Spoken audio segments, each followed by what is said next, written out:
Assalamualaikum warahmatullahi wabarakatuh. Perkenalkan, saya Vera Yulia Veriska dengan NIM 14014211176.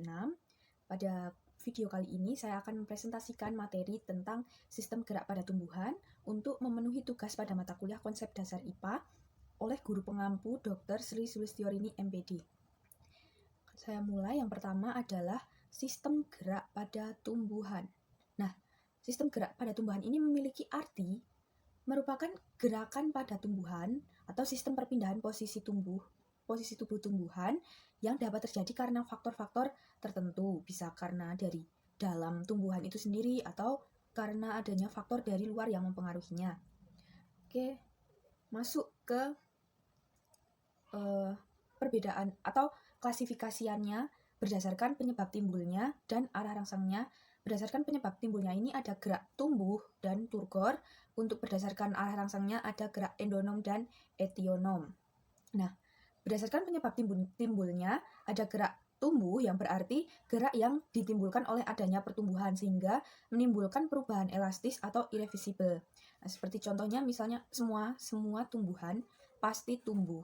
Maka dari itu, dengan seiring perkembangan tumbuhan, maka volumenya akan bertambah dan mungkin tingginya juga akan bertambah atau bentuknya mungkin juga akan berubah. Nah, seperti itu gerak tumbuh. Kemudian untuk gerak turgor adalah gerak yang timbul karena terjadi perubahan turgor pada sel-sel tertentu dan sifatnya elastis atau reversible. Oke.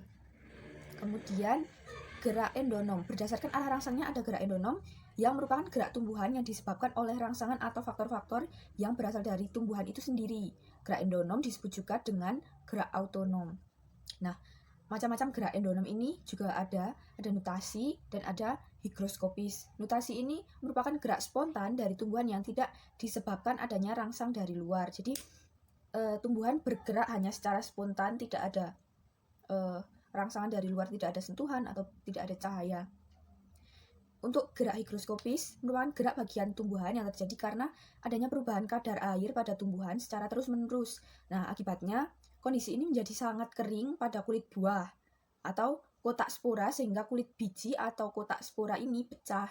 Nah, contohnya pecahnya kulit buah polong-polongan. Biasanya kan ada kacang atau seperti di gambar itu. Untuk gerak etionom, ini merupakan reaksi gerak tumbuhan yang disebabkan oleh adanya rangsang dari luar tubuh tumbuhan. Nah, gerak etionom ini disebut juga dengan gerak esionom. Macam gerak etionom, ada gerak tropisme, adalah gerak bagian tumbuhan yang arah geraknya dipengaruhi oleh arah datangnya rangsang. Nah, tropisme ini berasal dari bahasa Yunani yaitu tropi, yang berarti membelak. Nah, bila gerakannya mendekati arah rangsang, disebut dengan tropisme positif. Tapi jika sebaliknya, disebut dengan tropisme negatif. Nah, ditinjau dari macam sumber rangsangnya, tropisme ini masih diklasifikasikan atau bisa dibedakan menjadi fototropisme, geotropisme, hidrotropisme, kemotropisme, tigomotropisme, termotropisme, dan skototropisme.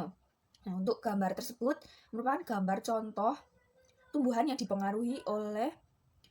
gerakannya dipengaruhi oleh arah datangnya rangsang. Jadi, ketika ada cahaya atau sinar masuk dari arah kanan, tumbuhan itu juga otomatis akan melengkung mengikuti arah datangnya cahaya tersebut. Untuk gerak nasti merupakan gerak bagian tumbuhan yang dipengaruhi oleh rangsangan. Namun, arah geraknya ini tidak dipengaruhi oleh arah datangnya rangsang.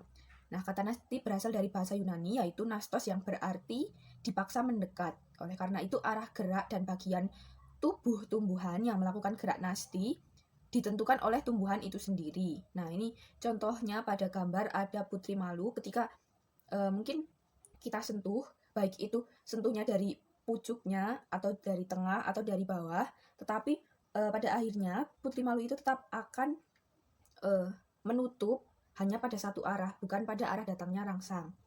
Untuk selanjutnya ada gerak taksis. Nah, gerak taksis adalah seluruh atau bagian tumbuhan yang berpindah tempat dan arah perpindahannya dipengaruhi oleh arah datangnya rangsangan. Nah, ditinjau dari sumber rangsangnya, taksis bisa dibedakan menjadi fototaksis dan kemotaksis. Nah, berikut tadi penjelasan yang dapat saya sampaikan mengenai gerak pada tumbuhan. Kurang lebihnya saya mohon maaf. Wassalamualaikum warahmatullahi wabarakatuh.